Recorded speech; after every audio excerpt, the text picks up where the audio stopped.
Kopogore gi manya kor mgajwang' atiri kaunti ma Migori kama pur ma ikeye pi e puothe kowuok kuom yewni ma okunye gwenge ma Kaler e sub kaunti ma Nyatike.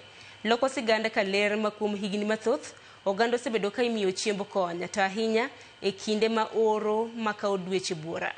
Jafwambo marwa e kaunti ma Migori George Juma nolimo jopur kendo miyo sigana kaka jopur kata mana kaka pur loko Kaler. Gweng' mar Kaler sapono Nyatike osebedo mano ma osebedo ka thiro wechego mag pur ka achiel kod kata dupi maler kuom ndalo buora ka bende ma osekelo pek ne oganda. Koth ne ochwe mogego ma Kaler dwe mar 5 mar higani. Nyocho kwa nyalo yudo pi nikech en piny matuo ma kata ka ung'iyo weather kata kaka ka chalo en piny motuo. Kada bed ni moko kuom gwenge ma Kaler oganda yudo pek ma yudo chiemo kod pi nikech oro. Moko kuom gwenge ma Kaler to oganda yudo chiemo e yo mayot nikech pur ma yolo pi e puothe ka itiyo kod yewni mokuny kod ji giwegi kod mago mokuny kod piny owacho ka otenore kod wego mok mag piny owacho. Pi no kunywa ka gi jatendwa ka kane wan gi rem no kwa nyalo yudo ka kwa pura alot go. Takasaka chieng' rieny to wabedo kwa thagore wayuak to chakre county government bika wasebedo ka koro sani kunyono pige mag dams gi mokane pige ma nyalo konyowa ne dhok. Sand irrigation ni konyowa e gwenge montiere everywhere.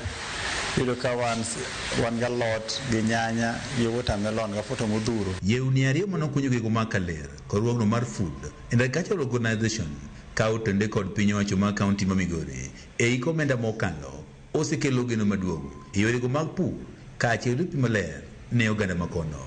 Kane dam onge nwagolo pi nwatiyo gi hand irrigation kwa gola pi almost 2 kilometers away to nwatiyo gi ndigni nwatiyo gi pikipiki nwatiyo gi gimiluongo ni nwatiyo gi cart mag punda. Thoth lope ma yande osewe pur nikech nok mar koth manyalo chiego chiemo.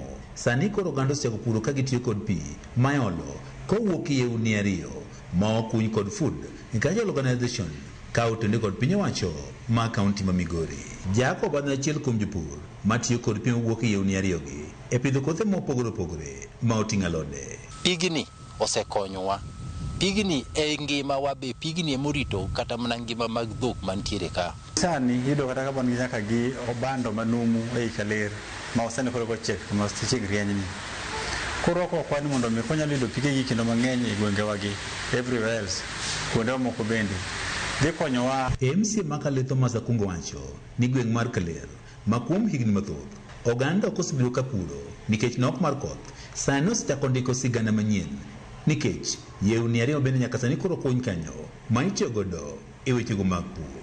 Ka opogore kod yewni ma okuny kod piny owacho nitie jopur sanja ma bende koro kuny yewni gi giwegi ma gitiyo godo e wechego mag pur.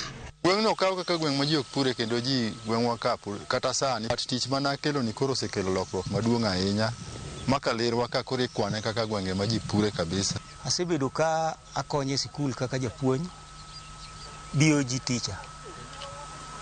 Asebedo ka timo tijno for some years to nyocha neno ni pur nyalo bedo go ohala nikech aseneno kosiepna ni osetime for some time. Taneno ko endelea. Thomas Ochieng' Omol na achiel kuom jopur ma osebedo ka puro kothe mopogore opogore e kinde duto ka olo pi e puothe ka wuok kuom yawno ma okunyeno wuon. Idea nachako hika 30 mokalo. Maybe 35 nikech atiya gi pesa magole ka puro nyanya tagolo pesa matin tachaka amiyo laborers kunye pile dum higa 3 ka kunye makoro bedo yawo. Nyaka sani entiere kod puothe eka 15 ma opure puothe mopogore opogore ka otiyo kod pi mawuok yewnigi mane okunyo.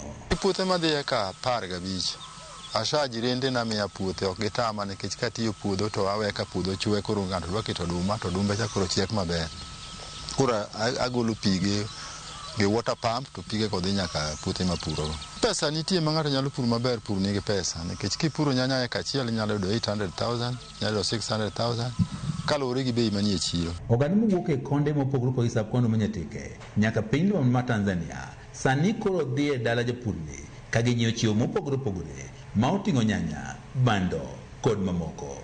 Ora ma inyalo neno toka kae nyiso ni nyalo paro ne koth chwe ka kinde ka ipimo kod gweng' ma Nyatike. Kata kamano en mana pur ka itiyo kod pi mawuok e yawo ma e nyimani mabende koro osekonyo e loko sura bocho mag pur e gwenge mag Kaler. Mae nyiso ni yo mar pur ka itiyo kod pi mawuok e aorni nyalo kelo nweng'o ne oganda gwenge mag Nyatike, gwenge makinde mathoth osebed ka ong'e ni otuo. George Juma, Ramogi TV, Migori.